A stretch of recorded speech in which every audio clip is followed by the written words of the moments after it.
He's like, well, if this is where you want to be, well, this is where you're going to stay, sort of thing. They're having this conversation, and she's like, I know I did the wrong thing. Like, being this... man. I don't fucking know what Star Wars is anymore.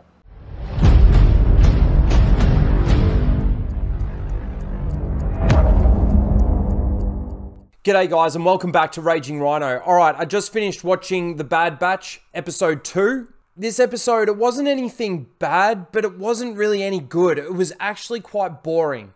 It was a very meh kind of episode. Now, I know there's going to be the people out there that are like, oh, it connected with the Clone Wars, and they did this, and they did that, and they get all excited about it and everything.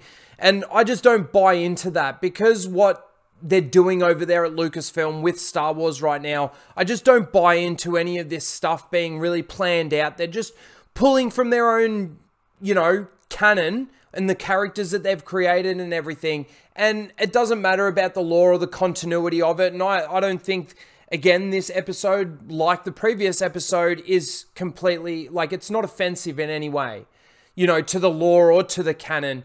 Unless you're talking sort of more the EU stuff, I suppose, when it comes to the Bad Batch themselves. I've heard people saying it's the Rebel Commandos and that's the Bad Batch, essentially, and what they've tried to do.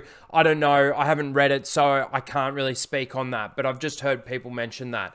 Anyway, from here on out, we'll get into a bit of spoiler talk. So the first thing, they end up going to Seleucami, which is the planet where that clone defected after the Battle of Geonosis, and you've seen it in the Clone Wars before, where Rex ends up getting injured, and he stays with this defected clone and his family, which is the Twi'lek girl and their 2 children, and while he's healing, that's in the Clone Wars. Now, we find out in this that it was the Bad Batch that helped him defect, and they ended up helping him find like a camp here and a place that he can stay and all of that sort of thing. So they established that within the dialogue and everything that they're talking about. Now, the premise of this episode, I don't know. To me, it feels like they're trying to feed off the nostalgia now of the Mandalorian making this dad out of water situation with Hunter and this child, this clone female kid.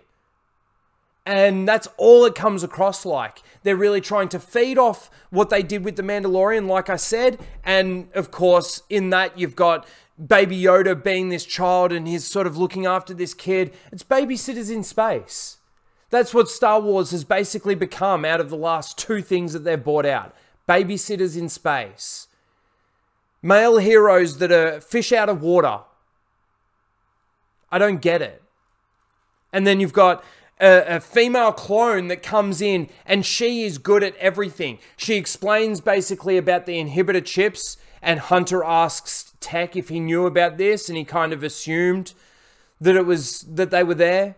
This episode is just a filler episode. They're basically trying to now explain how chain codes come into it. So after the Empire was created, they started to enforce that people have chain codes so that they could monitor the entire universe. Again, I don't know how much destruction this does to the expanded universe, but it is what it is. So there was a couple of things that I wanted to talk about specifically. Again, this episode is spent this whole time on this planet. The kids are playing. This clone on the right here is trying to teach Hunter, you know, that they're kids, they're not soldiers and all of this kind of thing. Now, they're going into town to basically get a transport so that this guy can, his name's Cut, and the episode's called Cut and Run. This guy Cut, he can leave with his family on a transport, and they start to enforce the chain code, so they can't leave without getting a chain code. But if they run his blood, they'll basically find out that he's a clone.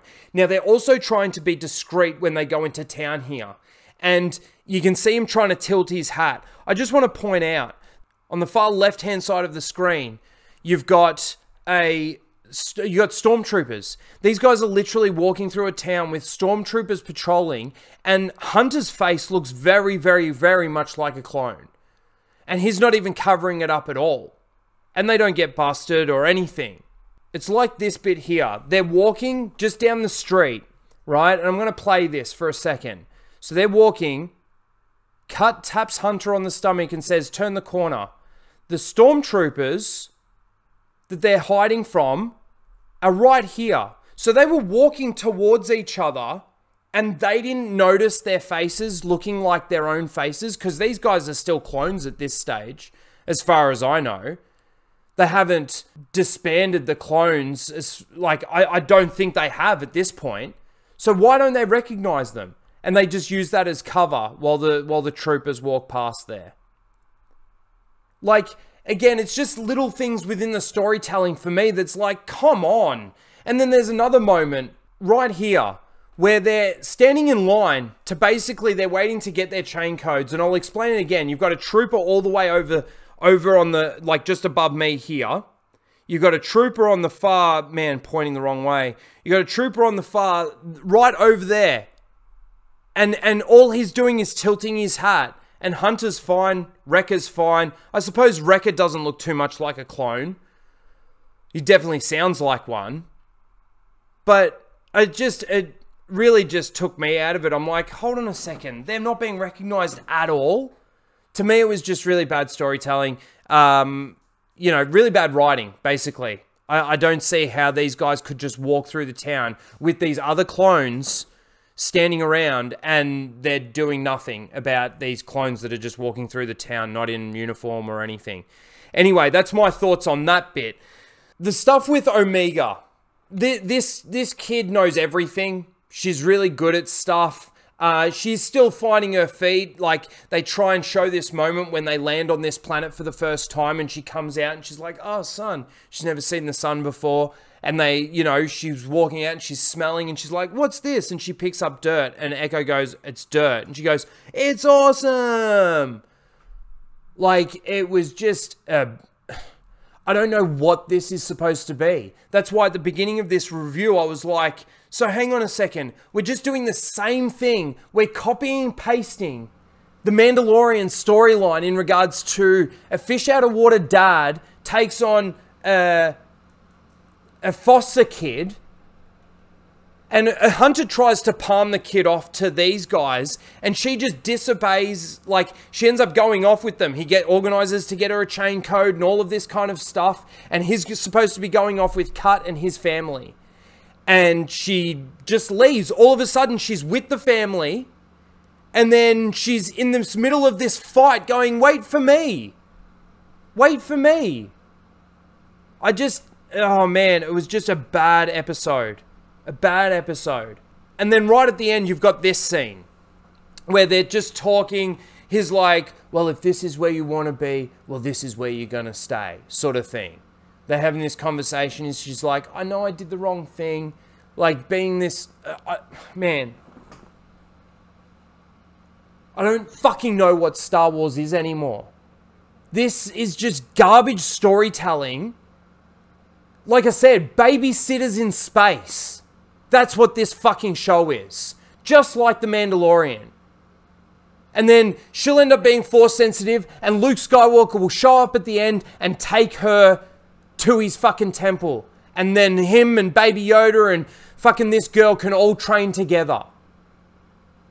Although Luke is pretty much an infant in this time period. But it wouldn't fucking surprise me if they fucking made Luke Skywalker show up at the end of this as a little toddler and takes this kid off to fucking training. Fuck Obi-Wan. I'm gonna go and get this kid. Ha. Man, I just don't know what this is supposed to be. I hated this episode. It was boring as fuck. Again, they didn't break any law or any continuity stuff unless you are talking about specific EU novels and books and everything. But this is just them trying to be creatively free, and this is what they come up with. Fucking babysitters in space. 3.5 men and a child. 3.5 men and a baby. Oh my god. Oh my god. I just don't have any words anymore. Let me know what you guys think in the comments below. I'm very curious to see. I've been putting polls out on my Twitter and on my YouTube.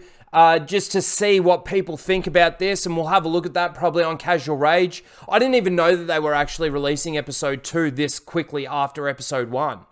I thought it was just going to be each week, so I was very surprised that this episode came out, hence why my review is so late. Anyway, again, let me know what you guys think in the comments below. Please don't forget to like, share, and subscribe, and we'll see ya whenever the next episode airs. Later, guys.